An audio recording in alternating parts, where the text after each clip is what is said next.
This is KGW News at Sunrise. Good morning, hello, and thank you for getting up with us on this Saturday morning. I'm Galen Etlin.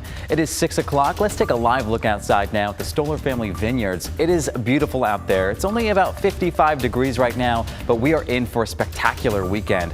Let's take a look now in downtown Portland. The sun is rising. It is going to be a beautiful day. Let's check in now with Joe Ranieri for a quick look at your forecast. Well, Friday afternoon, we saw daytime highs only in the low to the mid 70s. That's right, low to mid 70s throughout much of the metro area. Heading into Saturday, I can tell you it's going to be feeling more like the middle part of July as temperatures start to warm up a little bit. Heading into Sunday and the early part of your work week, we're going to be seeing temperatures right around the upper 80s to the low 90s. Yeah, it is going to be the warmest stretch we've seen so far this summer. And if you're going to be spending any time outside today, maybe hitting the links, here's a look at your golf forecast. Throughout the morning, brief morning clouds. By lunchtime, we'll be seeing a temperature of 73. Daytime highs will be topping out in the low to mid 80s throughout much of the metro area. Expect to see warmer conditions heading into the central and southern part of the Willamette Valley. But as we look at the cloud and rain forecast, one, we're not going to be dealing with any rain for the next several days, really the next 7 to 10 days at least. A lot of sunshine out there. Clouds will be increasing a little bit throughout the Oregon coast late into the evening hours, but up and down the I-5 corridor, you're going to be seeing clear skies. And coming up in my detailed forecast, I'll let you know just how long the warm stretch will be staying with us. All right, Joe, thank you so much. New this morning, we are coming off another busy night in and around the Justice Center in downtown Portland. This is what we saw overnight. Demonstrators pulled down fencing around Chapman and Lonsdale squares, then started putting that fencing up around the Justice Center. Police eventually declared an unlawful assembly around 1:30.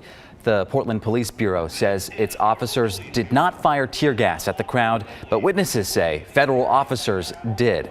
Police chased crowds away from the courthouse twice before things did settle down. The actions of federal agents have become a major point of controversy in recent days. Last night, Oregon Attorney General Ellen Rosenblum announced she is suing several federal agencies. The lawsuit alleges they're violating civil rights by detaining protesters without cause. The lawsuit will be followed by a motion for a temporary restraining order to stop these kinds of detentions. Now, this is all part of growing pushback against the federal presence in Portland. City Commissioner Joanne Hardesty is among those trying to get officers to leave. And last night she had a candlelight vigil. KGW's Mike Benner reports. Friday evening in downtown Portland, a crowd of dozens gathered near the federal courthouse. In the crowd, we found Nadia Hitchcock. So I'm disabled and I'm really sensitive to sound. So this is actually the first time in a long time I've come out to a protest. But I think this is a turning point in our country's history. Nadia and so many others have had enough of this. Nightly clashes between protesters and federal officers. Last weekend, we saw a protester badly injured by a crowd control munition. More recently, we've heard reports of federal officers discreetly pulling protesters off the streets. Taking people into marked vans, that's something you see in authoritarian regimes, not in a democracy, not in the United States, not in the United States I grew up in. This is too serious. Portland City Commissioner Joanne Hardesty organized Friday night's Candlelight Vigil for peace and the Constitution.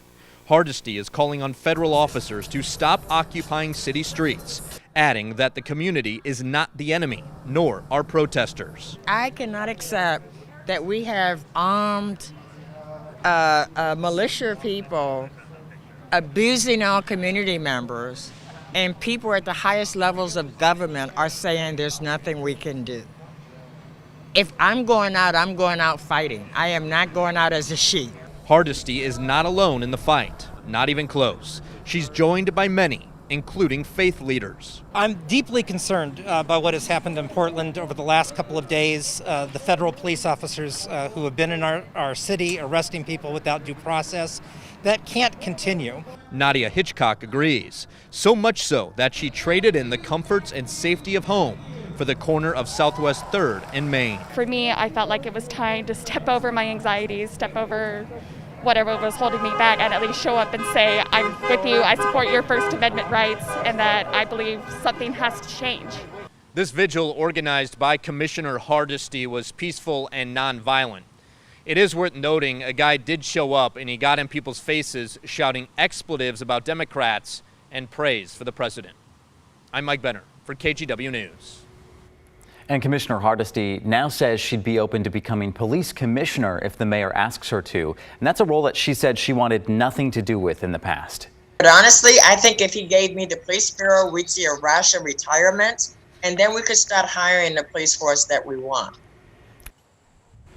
Hardesty already heads other first responder bureaus like the Fire Bureau, so she says it makes sense to have all of those bureaus under the same leadership. You can watch her full interview on Straight Talk this afternoon at 4:30 or on the KGW YouTube page. Now, the big conversation this morning is that fierce blowback and calls for an investigation after reports federal officers are pulling Portland protesters into unmarked vans. In an interview with OPB and the Washington Post, one Portland protester said he was searched and placed in a holding cell in the federal courthouse. He was later released with no record of his arrest. The U.S. Attorney's Office asked for an independent review from the Office of Inspector General. The Trump administration sent federal officers to Portland recently to protect federal buildings downtown. A former U.S. attorney for Oregon under the Obama administration says transparency here is critical. Look, it's just central for accountability that we know who's doing the arresting, who's being arrested, and what they're being arrested for. You can't hold folks accountable. You can't ensure that we're following the rules and following the Constitution if you don't do that. Homeland Security officials say the officers seen in the video could be identified because they wore a Customs and Border Protection insignia. They added it was necessary to put the suspect in a van because a, quote, violent mob was moving toward them, although no such group could be seen or heard in that video. Some Sandy High School students are trying to get district leaders to ban the Confederate flag from school property. The students started a group called SAFE. That stands for Students Advocating for Equality. They say they see the flag every day at their school, and they say students also use racial slurs against other students, and they don't think the schools do enough to discipline and educate against it. That's why they're seeking tougher rules against racist behavior and asking the school board to ban the Confederate flag. And I feel that no student of color will ever feel safe in a school where that flag can fly, because it's a symbol of pervasive racism, enslavement of Black lives, and rape and murder. The students started an online petition to ban the Confederate flag, and so far they've collected more than 5,000 signatures. School Board Chair Randy Carmody tells KGW the board has scheduled a workshop later this month to review policies around racism and bullying. He said he'll address the students after the workshop and a full board discussion.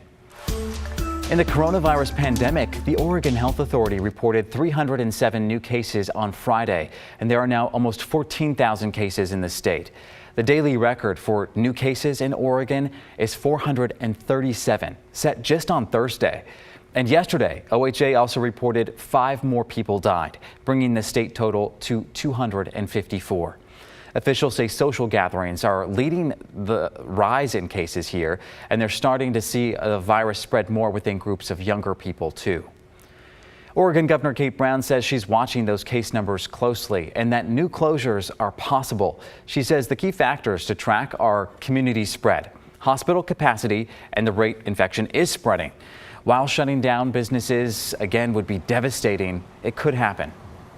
We are seeing from states like Texas, Florida, California, that they have closed down bars and restaurants. I don't want to do that. That's why it's truly in the hands of each Oregonian. We are watching these cases very closely. I may have no other choice, unfortunately. The governor says she reached out for help from the federal government for more testing supplies and PPE, but has not received a response yet. She says social distancing and mask use are the best ways to avoid a second shutdown. And Washington's governor says he's not ruling out shutting down schools again and that all decisions will be based on science. Jay Inslee is speaking with school superintendents across the state. He says he's confident steps can be taken to keep students safe and keep campuses clean.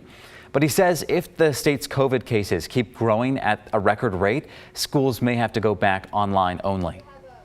I just have to make sure people are aware that something has to change fairly significantantly, or we're going to be back bin to the soup just like we were in March and April. We were there 4 weeks ago. We had the critical numbers we needed to really feel confident about the fall, but things have clearly sprung back up in terms of caseloads, and that really puts at risk the fall openings.